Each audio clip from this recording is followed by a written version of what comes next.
Bonsoir mesdames et messieurs, merci de rejoindre A30 Télévision pour vous informer d'abord les titres. Plus de 148 milliards de francs congolais, c'est le montant estimé de ce que perd chaque mois la République démocratique du Congo à travers la paie des agents et fonctionnaires de l'État. C'est ce qui révèle l'audit du fichier de la paie réalisé par l'Inspection générale des finances. Vers la reprise des procès François Beya et Jean-Marc Kabound, la Cour constitutionnelle a déclaré non fondées les exceptions d'inconstitutionnalité soulevées par les avocats de ces deux personnalités. François Beya est jugé devant la haute cour militaire et Kabound à la cour de cassation. L'Assemblée nationale a examiné une proposition de loi qui vise à élever Simo Kimbangu et Étienne Tshisekedi au rang de héros nationaux au même titre que Laurent Désiré Kabila et Lumumba. Est-ce une démarche opportune? La question a été posée au Quinois. Mesdames et messieurs, les détails, c'est tout de suite. Bonsoir. Le président de la République, Félix Tshisekedi, a clôturé mercredi le séminaire du gouvernement Sama Lukonde II. Les assises organisées à l'intention de tous les membres du gouvernement avaient pour objectif de définir le nouveau rôle dans le cadre de l'unité de commandement, mais également renforcer les capacités de membres du gouvernement de la République démocratique du Congo. À l'occasion, le chef de l'État a invité l'équipe gouvernementale à produire les résultats. Suivez. Placé sous le thème « Construire une cohésion efficace et créer une dynamique de changement par la culture de l'excellence et la gestion publique axée sur les résultats du programme gouvernemental », le séminaire de renforcement des capacités des membres du gouvernement a fermé ses portes le mercredi 26 avril après 2 jours des travaux. C'est le président de la République Félix-Antoine Tshisekedi Tshilombo qui a présidé la cérémonie de clôture en présence de tous les membres du gouvernement et d'autres personnalités. Dans son discours, le Premier ministre Jean-Michel Sama Lukonde a réaffirmé le soutien total des membres du gouvernement au chef de l'État avant de rappeler la priorité qui demeure la matérialisation de la vision du président de la République Félix Tshisekedi. Œuvrer pour un État prospère impose au gouvernement des efforts conséquents pour consolider, stabiliser et préserver le cadre macroéconomique face aux chocs exogènes et endogènes. Dans ce contexte, le gouvernement devra œuvrer pour une meilleure attractivité du pays, notamment pour l'amélioration du climat des affaires. Prenant la parole pour le mot de clôture, le président Tshisekedi a exhorté les membres du gouvernement à privilégier l'intérêt commun. J'ai la conviction qu'à travers les exposés qui ont été présentés par les différents intervenants et les échanges qui s'en sont suivis, tous les membres du gouvernement sont désormais à même d'émettre sur la même longueur d'onde, aussi bien en ce qui concerne la conduite à tenir qu'en ce qui concerne les méthodes de travail. Je ne doute pas que vous êtes parvenus, au cours de ces assises, à vous approprier les principes et les règles qui garantissent la cohésion et l'exécution du programme du gouvernement, le programme de développement local des 145 territoires, à travers la présentation d'un état des lieux, programme phare de ma vision, fondé sur mon ambition de construire un État fort, prospère et solidaire. Les assises ont été sanctionnées par la signature devant le Premier ministre Jean-Michel Sama Lukonde de l'acte d'engagement éthique.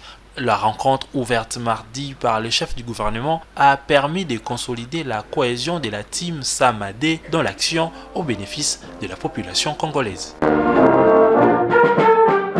La République démocratique du Congo perd environ 149 milliards de francs congolais chaque mois à travers la paie des agents et fonctionnaires de l'État. C'est ce que rapporte l'Inspection générale des finances après l'audit du fichier de la paie.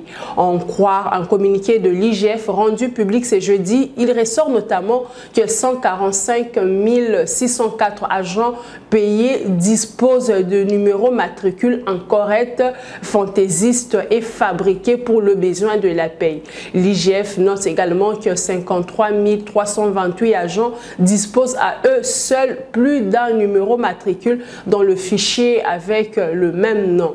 Un autre cas épinglé dans ce communiqué, 961 agents chargés de traitement de la paix se retrouvent sur les listes de paix de plusieurs ministères. Restons toujours à l'inspection générale des finances où le caucus des députés et sénateurs de Haut-Ouélé du Sud Kivu reçu par l'inspecteur général chef de service de l'IGF.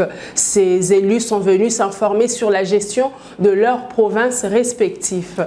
Jules Alingueti a indiqué à ses hôtes que différents rapports sont en cours d'élaboration. Suivez. Voulons s'informer sur les conclusions de la mission du contrôle de l'inspection générale de finances sur la gestion de leur province.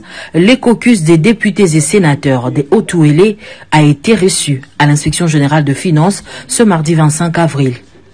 Le chef de service de l'IGF leur a fait savoir que le rapport de contrôle de la province de Haut-Ouélé est dans sa phase de finalisation et sera publié de la semaine prochaine. Il ressort de cette rencontre que nous avons eue avec l'inspecteur général des finances que le dossier suit ce cours normal. Donc on est aujourd'hui à l'étape de l'élaboration, de la finalisation de la feuille des observations, qui sera suivie de rapport final. Bien après, c'était au tour de la délégation des députés provinciaux du Sud Kivu de fouler les pieds à l'inspection générale de finances. Les 26 députés provinciaux ont été reçus par le chef de service adjoint Victor Batoubenga et les coordonnateurs Herman Yeleza. Les élus députés provinciaux du Sud Kivu ont manifesté les soucis de comprendre qu'en est-il du rapport de gestion de leur province. Après les échanges, l'IGF, qui du reste a salué cette démarche, a recommandé aux députés provinciaux, s'ils veulent obtenir les informations sur les rapports de l'IGF, il est souhaitable de notifier ces services qui, à son tour, verra de quelle manière disponibiliser les informations demandées à leur possession. Visiblement, la journée du mardi 25 avril n'a pas été de tout repos à l'inspection générale de finances. Puisque nous parlons des élus nationaux, je vous rappelle que l'Assemblée nationale a déclaré recevable la proposition de loi du député André Mbata qui vise notamment à élever le prophète Simon Kimbangu et Étienne Tshisekedi au rang des héros nationaux au même titre que Patrice Emery Lumumba et Laurent Désiré Kabila. La démarche est perçue différemment par la population quinoise interrogée ce jeudi. Papa Simon Kimbangu a proposé la héros national. Papa Simon Kimbangu a sa prophète. A déclaré Papa Kimbangu son prophète à Congo. Et tandis que Congo, même le bande à Congo, comme Singa, la mission à Congo, Papa Simon Kimbangu a sa libre prophète. N'est pas que Azal héros. L'héros national de la mission à Congolais, ils allaient de Papa Étienne Tshisekedi. C'est lui l'héros de la Congolais de la mission. Oh, ça y a démocratique. À Wallis démocratique, à Bundi pour la démocratie à Congo. L'héros, lui, le peuple d'abord. C'est lui l'héros national. L'héros national, il s'attaque à quoi au coup de la bande. Donc, pour la massage pour la Mboka. Il y a un coup de la qualité. Congolais pour la malam, Congolais pour la sociale, Congolais pour vivre le malam. Donc, pour la le fils a comme pour améliorer à moi qui est malam. Mais papa, le tchèque, c'est qu'il y a un héros national.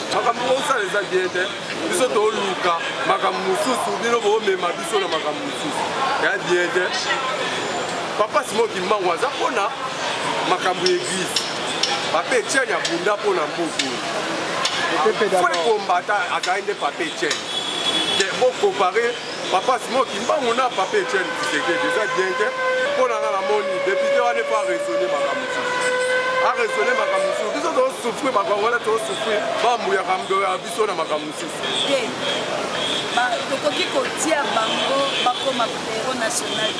Il ne faut pas confondre les choses. Simon Kimbangu, c'était un prophète. Avant qu'on va prédire, quand dans la Bible. On a souci à Mboka, mais il n'a pas combattu pour ce pays. Ceux qui ont été la place à faire, Papa Tshisekedi. Pour les héros national, Bandeko, tous en Anziala, tous en souffrir. Pour que Papa Tshisekedi, tous les héros national, la place Abunda na mboka oyo abima le père de la démocratie. Est-ce que c'est Tshisekedi qui nous a donné le père de la démocratie?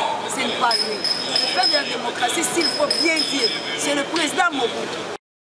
Dans l'actualité également, la Cour constitutionnelle s'est prononcée ce jeudi sur les exceptions d'inconstitutionnalité soulevées dans le cadre du procès François Beya devant la Haute Cour militaire, mais également sur l'affaire Kabound au niveau de la Cour de cassation. La Cour constitutionnelle a jugé non fondées les exceptions soulevées par les avocats dans le cadre de ces deux dossiers. Le procès Beya et Kabound devront répondre dans le tout prochain jour. En Ituri, le chef de la coopération de l'Union européenne, Laurent Silano, a échangé mercredi avec le gouverneur militaire, le lieutenant général Luboya Kashama Johnny. Les discussions tournaient sur l'apport de l'Union européenne dans le processus de désarmement dans cette province. La suite dans ce commentaire.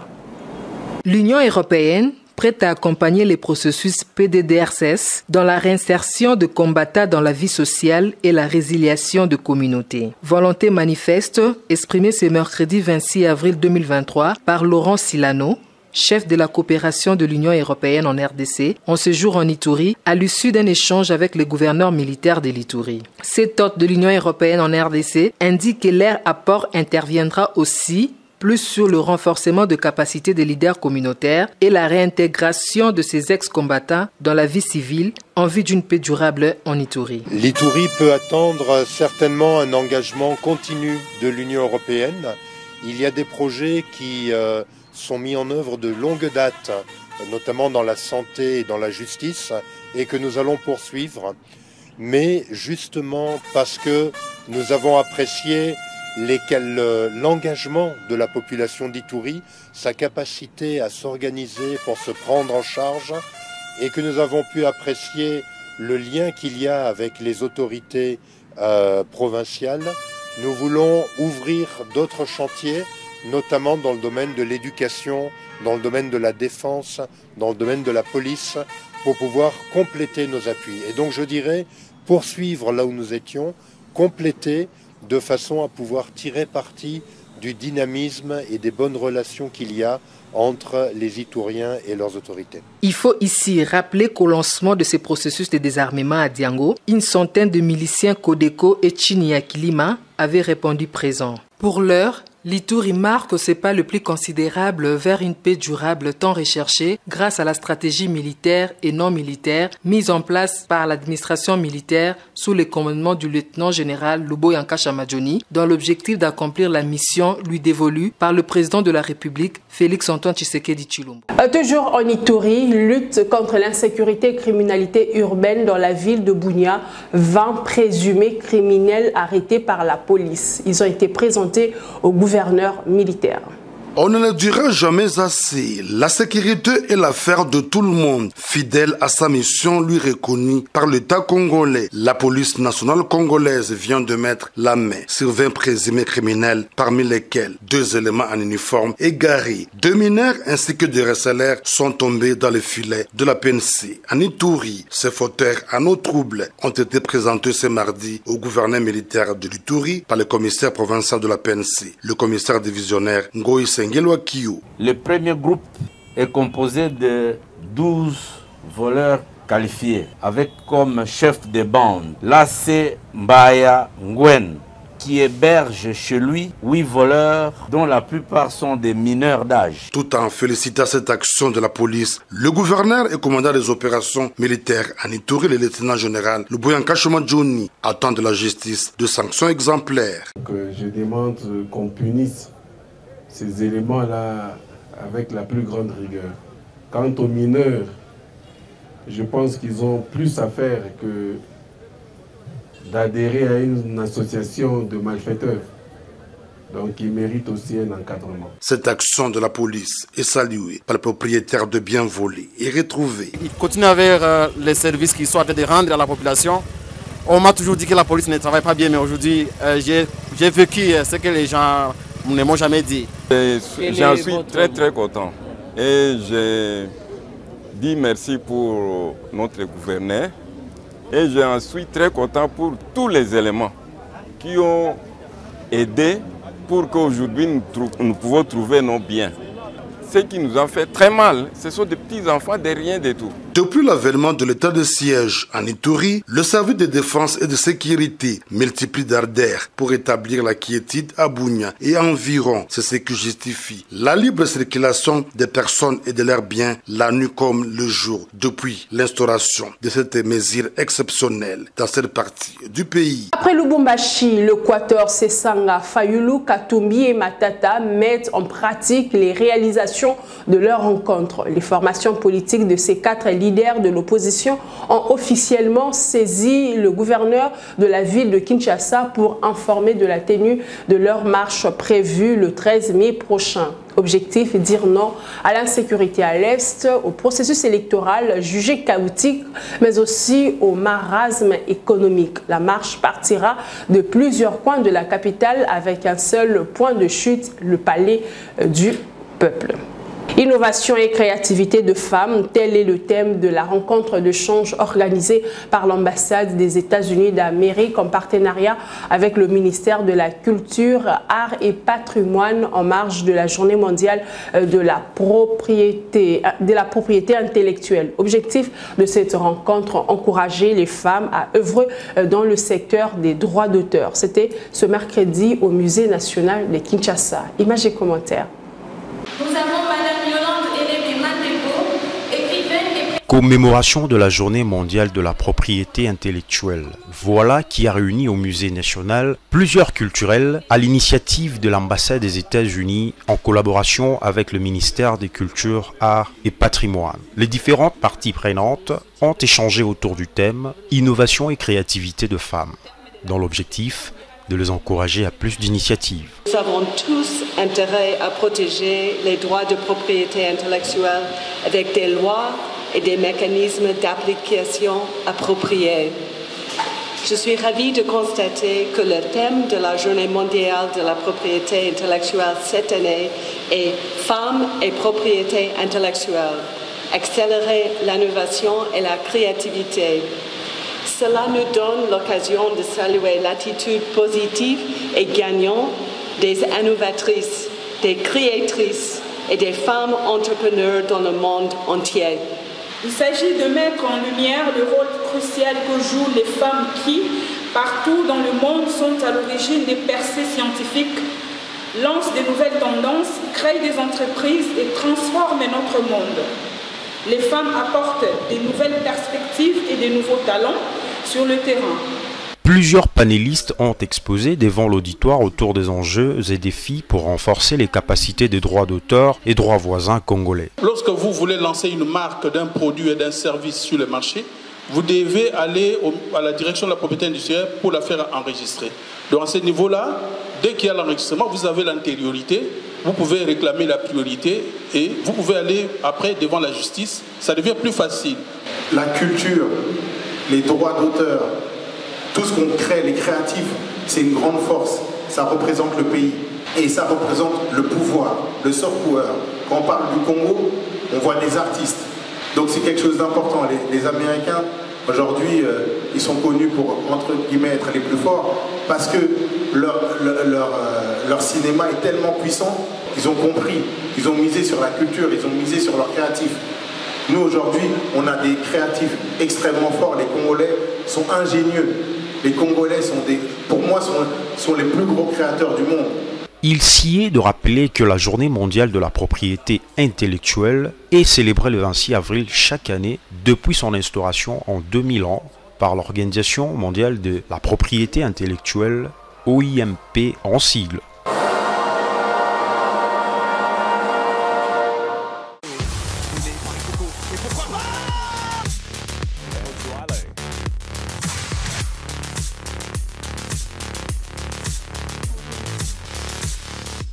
En sport, la Fédération congolaise de football association FECOFA, déboutée par la Confédération africaine de football au sujet du carton rouge écopé par Cédric Bakambu lors de la rencontre de la 4e journée des éliminatoires de la Coupe d'Afrique des Nations entre la Mauritanie et la République démocratique du Congo. À travers un message posté sur les réseaux sociaux mercredi soir, la FECOFA a annoncé que le carton a été maintenu. Selon la CAF, les décisions de l'arbitre sur les faits en relation avec les jeux sont définitives, y compris la validation d'un but et le résultat du match. C'est par ici que prend fin cette session d'information. Merci de l'avoir suivi. Je vous retrouve la semaine prochaine. Au revoir.